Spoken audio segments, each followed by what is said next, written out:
Ciao ragazzi, ciao da Carla dal Laboratorio Artistico di Manta. Oggi volevo rispondere a qualcuna delle domande che vengono più spesso poste a proposito del disegno e dell'arte. Ho qui un elenco di domande alle quali non risponderò del tutto oggi, ma in parte, però ve le leggo. Allora, come colorare bene i capelli?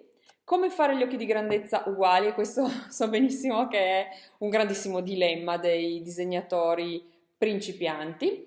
Come fare il naso diritto? Dove mettere le ombre sul viso e come fare bene le mani? Beh, anche questo è abbastanza ricorrente come domanda. Allora, ragazzi, le domande sono queste. Gli spunti sono questi, io comincerò a rispondere alla prima, però vi invito a mettere le vostre domande qui nei commenti oppure a segnalarmele sulla pagina di Facebook Il Laboratorio Artistico. Oppure ancora alla mia email o i miei contatti che trovate qua sotto. Ok, così magari posso rispondere anche ad altre domande. Allora, chiaramente ognuna di queste domande presupporrebbe un'intera lezione di disegno, io invece qui darò solo alcuni consigli. Allora, la prima, come colorare bene i capelli? Allora, il trucco di qualunque tipo di soggetto complicato è semplificarlo. In questo caso i capelli vanno semplificati ciocca per ciocca.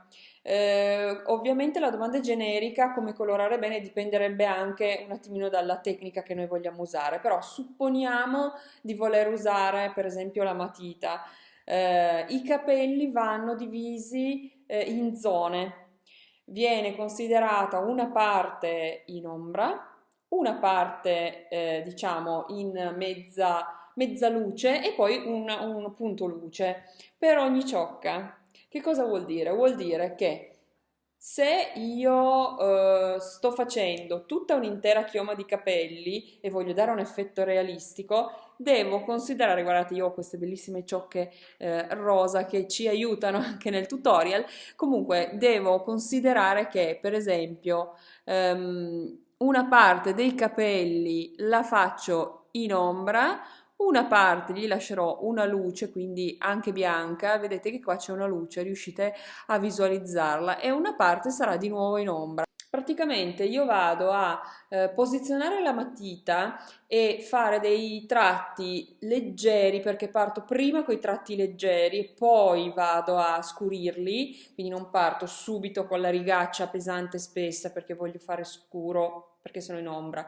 No, parto comunque con uno strato leggero e devo considerare che la luce deve rimanere in un punto ben visibile, quindi se sono per esempio con la matita lascio proprio il buco, diciamo così, di foglio bianco, se invece sto utilizzando il colore posso, a seconda della gradazione dei capelli, utilizzare anche un bianco se voglio dare un effetto di estrema luminosità e lascio questa parte luminosa e dopodiché vado a scurire pian pianino mettendo tante righette. Lo so che non volete sentirvelo dire, ma come si fa una bella chioma di capelli ben fatti facendoli uno per uno? Diciamo che la pazienza in questo caso è sicuramente una cosa che premia.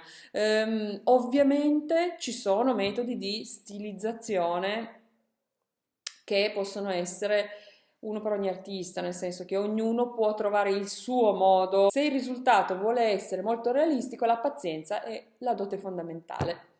E l'altra dote fondamentale è l'osservazione. Quindi prendetevi delle foto, osservate con attenzione. Se la foto che state copiando non è abbastanza definita, prendetene un'altra di riferimento nella quale magari potete guardare solo i capelli. Se per esempio state facendo un ritratto a una persona e i capelli non sono bene a fuoco, prendete un'altra foto, guardate come sono fatti i capelli, guardate come sono fatte le ciocche e poi magari confrontatele con un disegno colorato in uno stile che vi piace, cercate di capire come sono state realizzate luci e ombre in questo caso.